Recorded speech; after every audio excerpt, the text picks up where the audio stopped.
महाभारत में ऐसे कई योद्धा थे जिनमें देवताओं से भी अधिक सामर्थ्य था। यदि वो चाहते तो एक ही पल में संपूर्ण सृष्टि का विनाश कर सकते थे, लेकिन ऐसा नहीं हो सका क्योंकि महाभारत के युद्ध में स्वयं भगवान भी युद्ध कर रहे थे। और महाभारत में एक ऐसा योद्धा था जिसके पास महारथी कर्ण से भी अधिक और शक्तिशाली कवच था, जिसे भगवान भी स्वयं छल से भी हासिल नहीं कर सके और जिसे कोई भी दिव्य अस्त्र भी नहीं भेज सका। तो आइए जानते हैं। और यदि आप चैनल पे नए हैं तो चैनल को सब्सक्राइब कर बेल आइकन को ऑन कर दे। कहा जाता है महाभारत के प्रारंभ में जब कर्ण ने गुरु परशुराम से शिक्षा प्राप्त कर ली और वह हस्तिनापुर वापस लौटे, तब उन्हें ज्ञात हुआ कि हस्तिनापुर में राजकुमारों के मध्य प्रतिस्पर्धा चल रही है। तब कर्ण भी वहां पे जाते हैं और अर्जुन को एक द्वंद्व युद्ध के लिए चुनौती देते हैं। लेकिन कई ऐसे कारण थे जिससे कर्ण अर्जुन से युद्ध नहीं कर सके, किंतु दुर्योधन ने अपनी मित्रता का हाथ बढ़ाकर कर्ण को अंग देश का राजा घोषित कर दिया और अर्जुन के युद्ध करने योग्य बना दिया।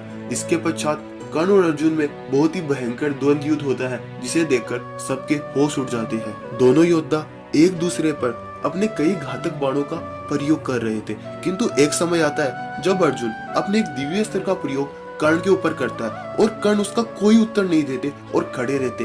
तब वो समय आता है जब कर्ण के दिव्य कवच और कुंडल प्रकट होते। इसे देखकर सभी लोग चौंक जाते, क्योंकि कर्ण के दिव्य कवच कुंडल में इतनी अपार शक्ति थी जिसके सामने अर्जुन का दिव्य अस्त्र आसानी से टूट जाता है। यह देखकर सभी लोग चौंक जाते हैं। इसके पश्चात महाभारत युद्ध प्रारंभ होने से पूर्व ही श्री कृष्ण को यह ज्ञात था कि कर्ण को हराना आसान नहीं है, इसीलिए छल पूर्वक इंद्रदेव की सहायता से कर्ण के कवच कुंडल उनसे ले लिए जाते।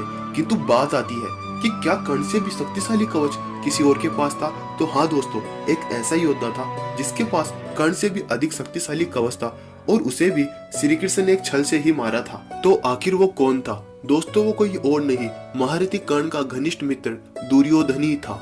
अब आपके माइंड में सवाल होगा, ये कैसी बात कर रहे हो? मैं आपको बता दूं, कर्ण की मृत्यु होने के बाद दुर्योधन अकेला पड़ जाता है। इसके पश्चात जब माता गांधारी को इस बात का पता चलता है, तो आप सबको पता होगा कि माता गांधारी सदैव अपनी आंखों पर पट्टी बांध के रखती है और उनके पास बहुत ही शक्तिशाली योग बल था, जिसके कारणवश वह दुर्योधन को अपने पास बुलाती है और अपने योग बल से दुर्योधन के संपूर्ण शरीर को वज्र के समान कठोर कर देती है, जो कर्ण के कवच कुंडल के समान शक्तिशाली था। लेकिन श्री कृष्ण ने अपने छल का प्रयोग कर दुर्योधन के शरीर का एक हिस्सा कमजोर रखवा दिया और जब भीम और दुर्योधन में युद्ध हुआ तो दुर्योधन भीम पर बहुत ही भारी पड़ रहा था और भीम की बहुत ही बुरी हालत कर दी।